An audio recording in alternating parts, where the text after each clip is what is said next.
Located in Jackson, New Jersey. Morty it is. Let me see if I can hold my phone while I'm doing this ATV. Okay, Kevin, here we're back out. Back out of the forest, out of the trail. Wow, this was crazy. Whoa.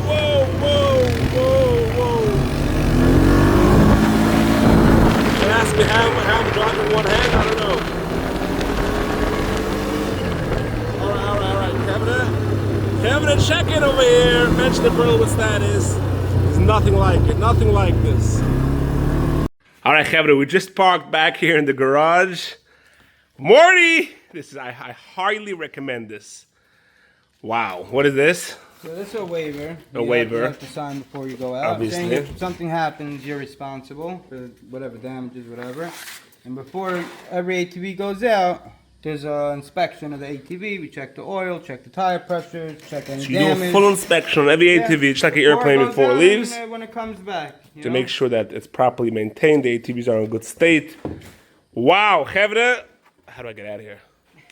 Opa!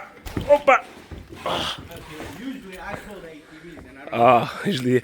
Kevin, I highly recommend this. Once again, I'm going to put the number on the screen. Reach out to him. Mention the Perlowitz show to get a 5th driver free, a 5th ATV for free. From 12-year-old child to Zaidi Bobby, Chusen Kala, everybody, this is a highly recommended, fun, thrilling. Younger could go as a passenger. Could go as a passenger. We have smaller ones. You have smaller ones as well. Not the cozy coupe. Wow, I think I should jump into the pool now afterwards. Yeah. It's a fresh pool. No, the pool is not open yet. It's not open yet, but maybe an additional service. Somebody finish the ATV and can jump in the pool. Chevras mal echtingen tug!